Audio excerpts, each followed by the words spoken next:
Chris, how do I edit the boat?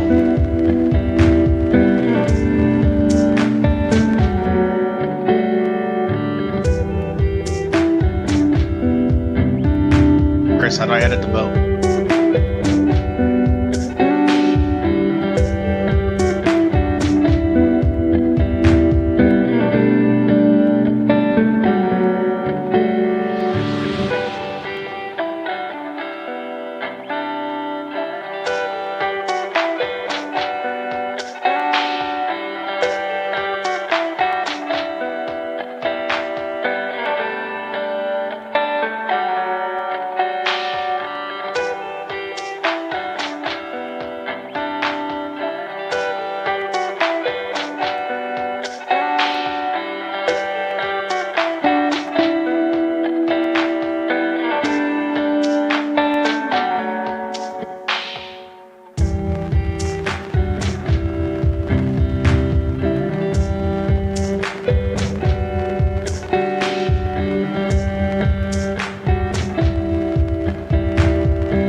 Liftoff of Mission 41D, the first flight of the orbital Discovery, and the shuttle has cleared the tower.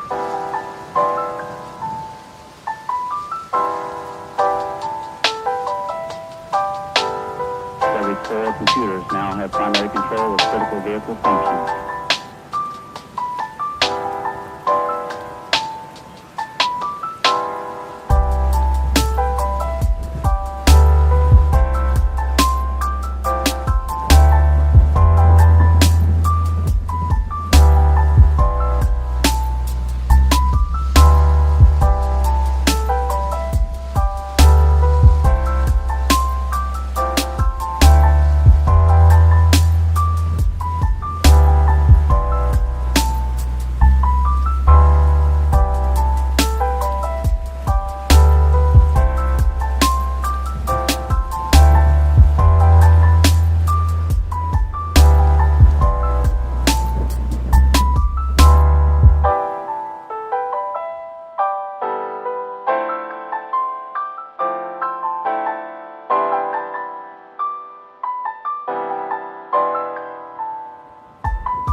How's it going, Chris?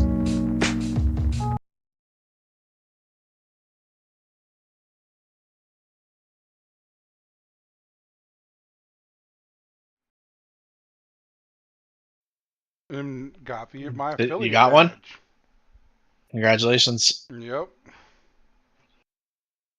We are Congratulations. monetized at this point. You can now click on. You can now subscribe How so? on the bottom of the stream. Oh wow, you're right. Let me set this up really quick.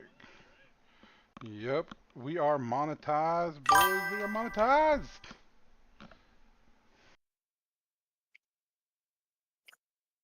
Oh, subscribe to that Prime too.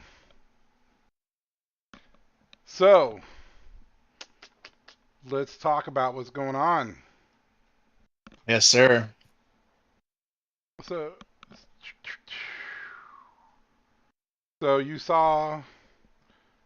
We're going to talk about is the progressive side of the party of the Democratic Party, is that the future of the Democratic Party? I say it is, but I'm open to hear other things. But before we talk about it, let's talk about what's going on right now. Right now, the Democratic Party is in a transition period. Where we're at now, people aren't happy with the Democratic Party, and right now, the Democrats' favorability is in the toilet.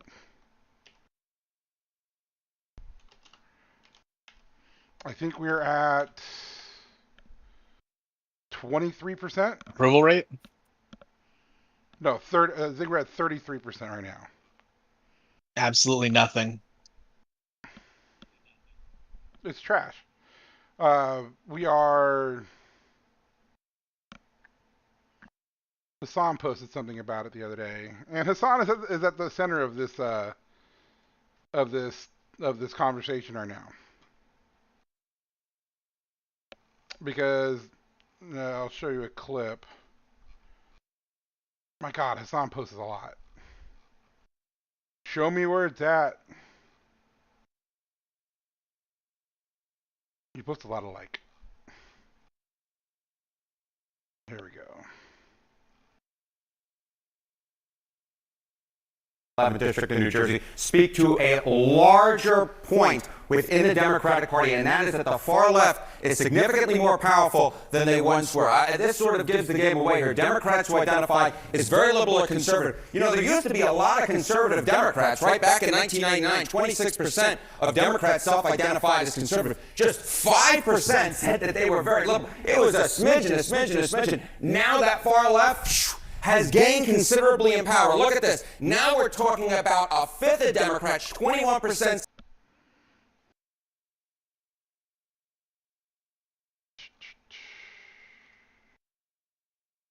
Oh my God. Here we go, right here. So right now the Democratic Party has a 33.9% favorability. There are 64% of the Democratic Party is unfavorable.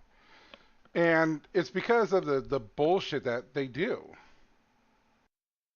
It's the bullshit like Hakeem Jeffries was on today. And, he's spouting out some bullshit. I'll spell Hakeem.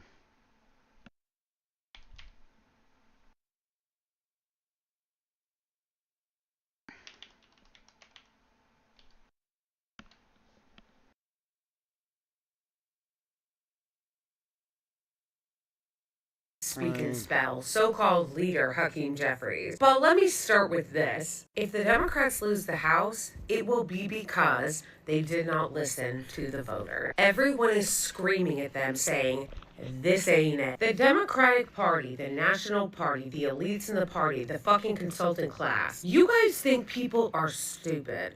You think you can keep pissing on people's legs and telling them it's fucking raining. And just like in the last election, when they tried to gaslight everyone and tell them up until Joe Biden fell apart on stage in that debate that he was young and dynamic, people know that Hakeem Jeffries and Chuck Schumer in the Senate are a joke. They are not leaders. They are both hacks. They both suck. They're both Israel First Zionist radicals. They're both corrupt as fuck. They're both visionless. They're both embarrassingly weak for politicians that rose to the leadership ranks. Both managed to be incredibly uncharismatic. But the reason why they were able to rise to the ranks of power, having negative charisma, is because they're corrupt. They're both great fundraisers. Are you really gonna look me in the fucking face and tell me this bitch is a fake as fuck? No one is buying this. That was painful to watch. The only redeeming thing about watching that interview was their line of questioning was actually decent.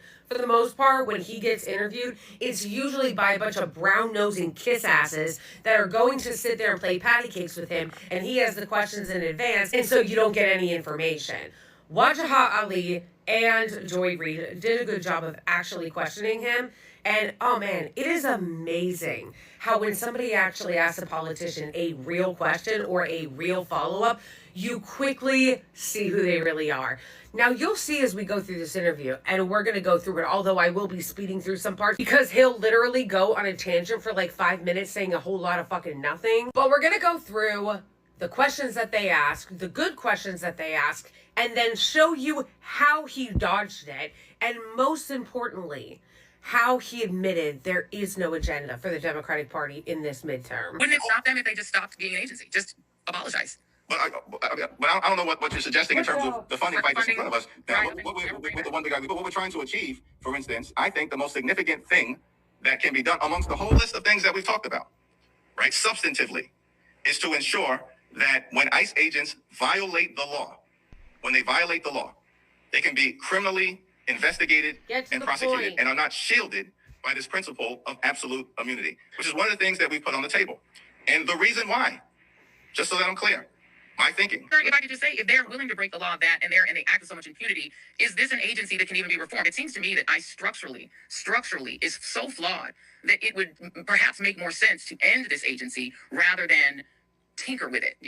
What I'm suggesting is that the type of changes that give us the best chance to end the violence now by putting the pressure on the Republicans, because of course, anything that passes now is going to require Republican votes, just a handful in the House and in the Senate, to do the right thing for the American people. To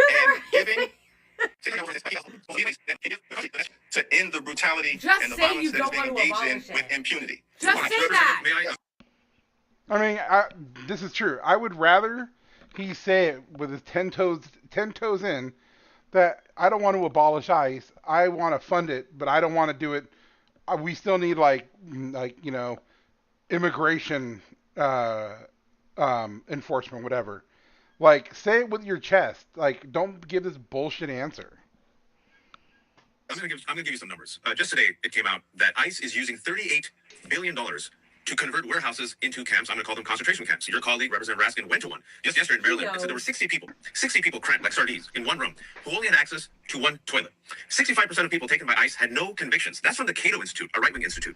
ICE has killed 8 people this year alone that we know of. 2 of them, Renee Nicole Good and Alex Pretty. The latest polls came out this week, AP polls. Over 60% of Americans now disapprove of ICE. That means in 3 weeks, it's gone from 30% to 60%. Now, if I may, I'm going to be a bit blunt here. Leaders lead. And what we've seen is people are impressionable. If you lead on something, people will follow. It seems the wind is behind your back for the first time ever. ICE has a history. CPP has a history of terrorizing black and brown communities. People are asking themselves, why are we, our taxpayer dollars, paying for masked, lawless men to terrorize? Leaders lead. And what we've seen is people are impressionable. If you lead on something, people will follow. It seems the wind is behind your back for the first time ever. ICE has a history. CPP has a history of terrorizing black and brown communities. People are asking themselves, why are we, our taxpayer dollars, paying for masked, lawless men to terrorize our communities, kidnap people, take children, and kill Americans? So I ask you, and I'm doing following up to Joy because I want an answer to this. You said you want to rein in ICE. I'm talking about the long term now. Why not lead and say abolish ICE? Because what you're telling us is you want our taxpayer dollars to pay for a lawless, masked, armed agency to continue terrorizing our cities. And I'm trying to figure out how you, as a leader, can be telling Americans that their taxpayer dollars should be going to ICE. I don't understand anything that you just said. When I spoke English. I don't understand anything that you've just said to me when I've made clear that taxpayer dollars should be used to make life more affordable for the American people, not brutalize or kill them. That's the whole reason we're in this fight right now. That's the whole reason the DHS is getting ready to shut down. That's So the whole abolish reason ICE. why You agree with me, Joy? Abolish ICE. Listen, I'm going to use the language that I want to use. You can use the language that you want to use. My question, though, is more about, if, let's say, Democrats do get back the majority, I think some of what people are looking for are, what is your project 2027, right? What will Democrats put on the table to say, give us power and we'll do X? What is on that list? Because I think if you give us power, we'll abolish ICE was on that list, people would be incredibly enthusiastic about that. If you said, right now we're going to rein them in, but give us the power, we will get rid of this agency. Is that something that Democrats are willing to coalesce around, saying we will just end it, period? I think for the last 14 months, we've continued to win elections, and we've won elections for a wide variety of reasons, including in deep red places like Louisiana, Florida, and Texas, as has been the case most recently, as well as in blue states or purple states like New York, like Virginia, and like New Jersey. Yeah, you're not winning because of the corporate line. You're winning because the Republican Party is so bad right now.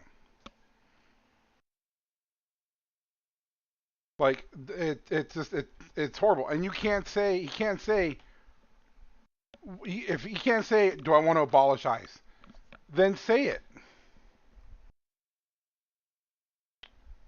But right now, back to the point, right now there's a generational shift going on in the Democratic Party. The Democratic Party is now seeing that the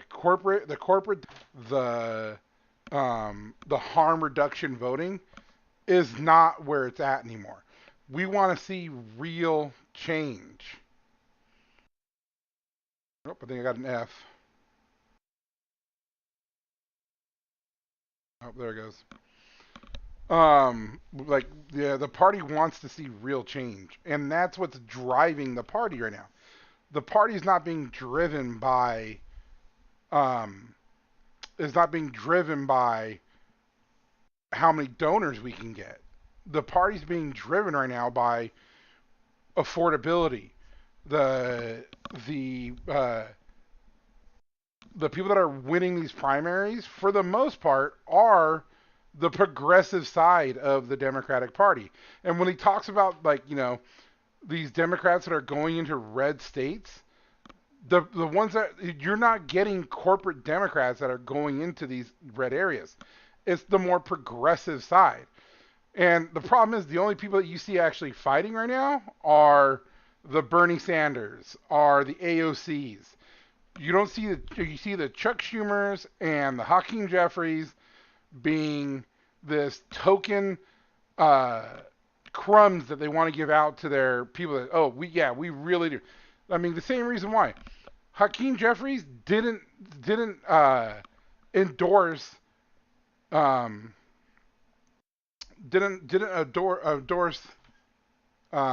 what's his name? My God, drew a blank right now. Mondami.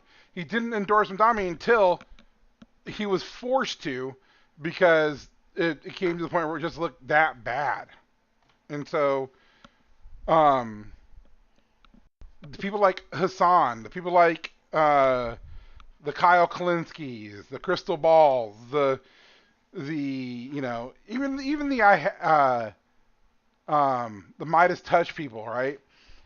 These are the people that are dominating the Democratic space. The corporate, like CNN, basic, toe the line corporate sponsor is not doing it anymore. The talking head of like the Democratic Party, it's not doing it anymore. And so right now we need to have the discussion about what is the Democratic Party going to look like in the future? Is it going to be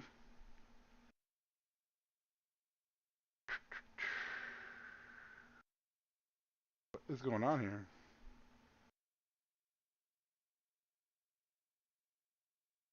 Okay. Is it going to be the harm reductionists that we've seen in the past? Or is it going to be the progressive side of the party, the leftist, the Democratic Socialist? Give me 1 second. I gotta see what's going on with this F that's going on here.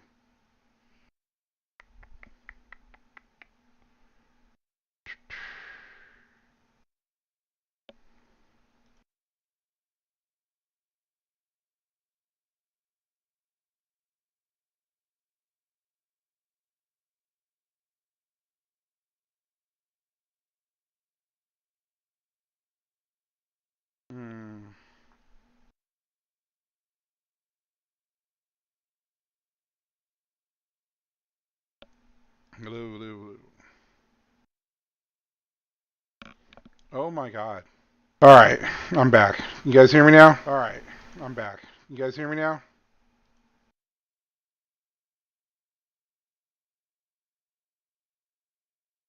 Hold on. Now? Hold on. All right, well, I guess we're just going to start from the beginning because apparently the microphone stopped working, and now it's working now.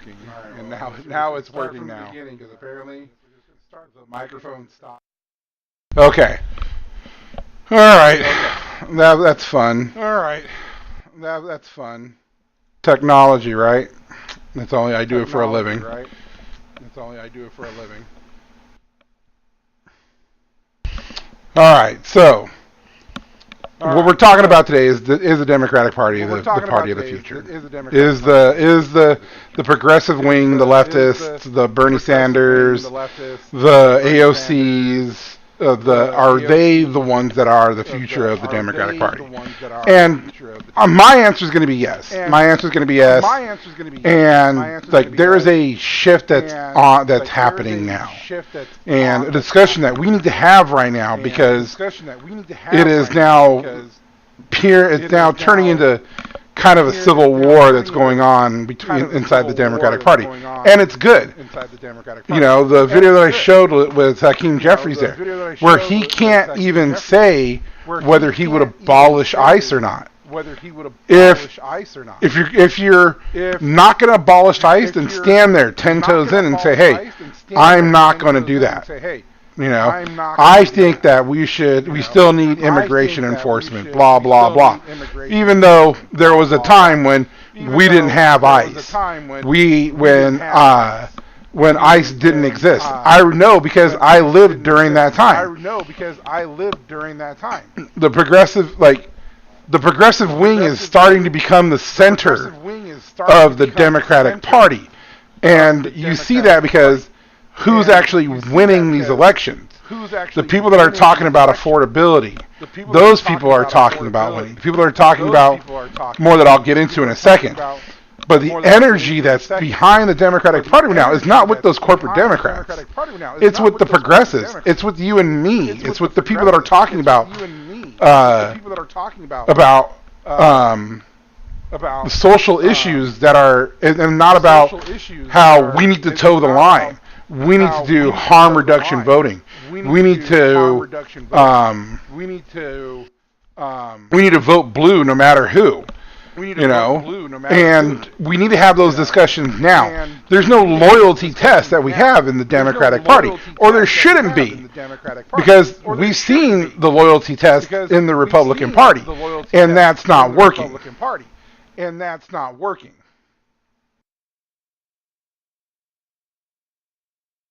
God, what is going on with my bit rate right now? Ozzy, are you there? Hello?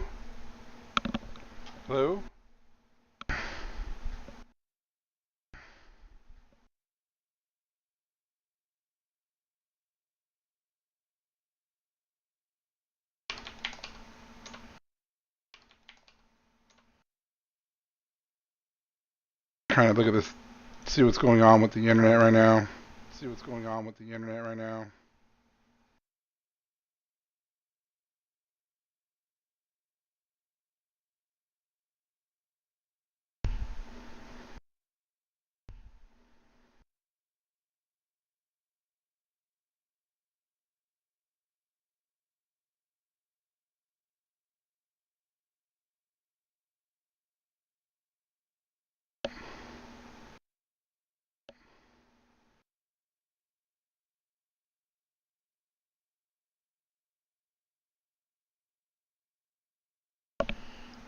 Okay, let's see.